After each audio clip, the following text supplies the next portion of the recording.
Welcome back for another video. Today let's chat about why I don't eat every single food anymore. I don't eat every food and I'm in eating disorder recovery, and that's because I've been on a gut healing journey. I am giving my gut time to learn how to digest these foods again. 10, 9, 8. How do you turn this thing on? Hi, my name is Kara. I'm a holistic health coach and nutritionist. I'm a gut health specialist, and I help myself to lose 30 pounds, heal my gut, and now I'm helping others do the same, and I invite you to subscribe so you don't miss another video about how to heal your gut. This is something that people never talked about. We always hear in eating disorder recovery we have to learn how to intuitively eat to be able to thrive and completely heal, and so it's good for our mental health.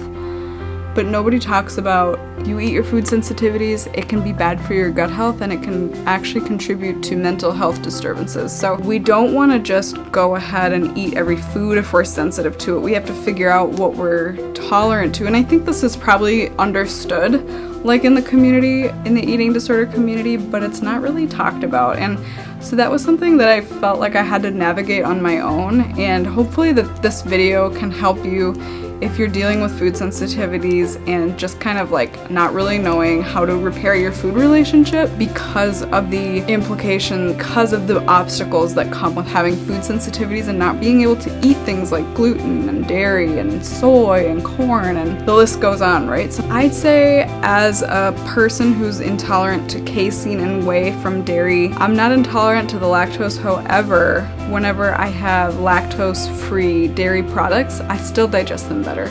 So it is quite interesting. It gives me information, but sometimes the information is so confusing too that you run in circles. But honestly, like when I started to remove certain foods like from my diet when I was healing my gut way back 5 years ago, I started to feel more freedom than I ever had before. And that is not an exaggeration. That is totally true. Like, it sounds bizarre, but I think I had tried to intuitively eat, but I was trying to intuitively eat like regular pizza, and it might have been, the reason why it might have not actually worked for me is because I was intolerant to the dairy inside from the casein and the whey and the cheese. So I think that it would have been really helpful had my dietitian and my team talked about, do you have any intolerances, or talking about gut health, because when I was there it was like very expensive. I was in like months of therapy. I was in 2 treatment programs, and not one person addressed gut health, and I just think that that was that was actually what helped me to heal the most, and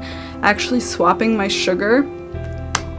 So let's say the scenario is you're struggling with your relationship with food, like you're binge eating, or you feel like kind of out of control around food, or you think about food all the time and you're kind of like trying to lose weight too.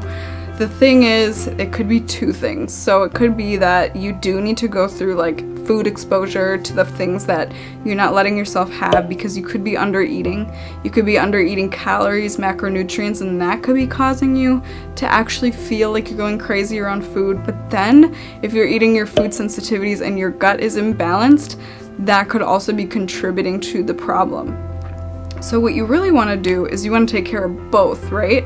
So if you want to take care of both, I would suggest learning from my video. I created a video on how I healed my gut naturally here. You should check that one out if you're interested in how to heal your gut. And I also created a guide to help you heal your gut step by step, and I linked that in the description, so be sure to check that out if you're ready to take the leap. But honestly, like, the best way that you can do it, I would suggest to go get a blood test. Go to like a holistic practitioner. I'll link that below as well, the website where you can look up an integrative medicine provider. And then I would also suggest getting muscle tested. So maybe the same doctor could do both. They could prescribe and order a blood test, have you go get your blood drawn, because in the hospital and like the clinic, usually they just do all the testing there. When it comes to integrative practitioners, what usually happens is they type in a computer, like you pay for a test, and then a kit gets sent to your house, or you get handed it from the clinic, and they say go to this place and get your blood drawn, and they give you an address to like a lab that's not connected. It's just like it's like a lab where you can walk in and get your blood drawn. And then so you do that, and then they send the tests out to wherever they get them tested, and then the results get sent to you and your doctor, and then you go over them together. For me, that has been way more helpful than going to get a skin test at the allergist, because at the allergist they were testing my skin. So my food sensitivities were not actually showing up there. My environmental allergies like dust were showing up on the skin.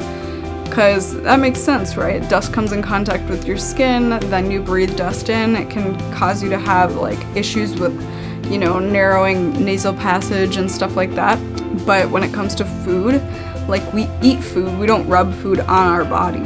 So that's interesting that, a lot of times they don't do the full investigation, or whatever test that they order from the integrative provider is really comprehensive, and they're not looking at just milk, not looking at just wheat. They're looking at all the components that are inside of a food that could be commonly causing allergies. So it's really illuminating. I'm encouraging you to please go do it. The thing is, it does cost quite a bit. It's an investment, but if you start to think about it from, this is an investment in the rest of my life, and if you figure this out, then you'll know what steps to do moving forward.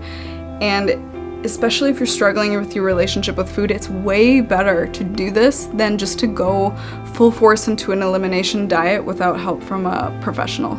You could certainly do that, but I would not recommend that, actually, because I tried that and it triggered me to have binge eating and just like relapse into my eating disorder. So once I understood what it is that I should avoid, I could plan ahead. And when I could plan ahead, I could find food substitutes that were like the ones that I really enjoyed. Like, for example, if I can't have regular cream cheese to make a cheesecake, then I'm going to find cashews or a vegan cheese substitute to help satisfy that craving. And so a lot of times all the foods that I eat are not exactly gut friendly per the experts, but it helps satisfy. It's better for both of my issues. So my history with an eating disorder, and where I crave certain foods and I need to honor what I like.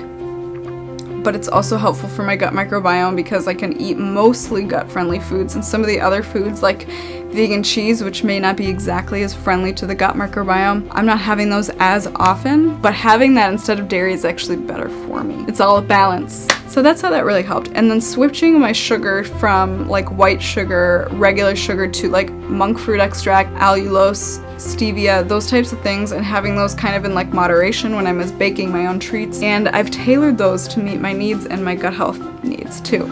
So I'm not just using whey protein, I'm using bone broth protein, for example, which bone broth helps seal up the gut lining and support gut health. So it's little things that I do every single day that stack up that really amount to the healthy lifestyle and just feeling good around food. Thank you for joining for this video. If you enjoyed it, hit the like button, subscribe, and support the community here that we're building to keep healthy guts and keep healing our minds and our bodies. And I will see you next time.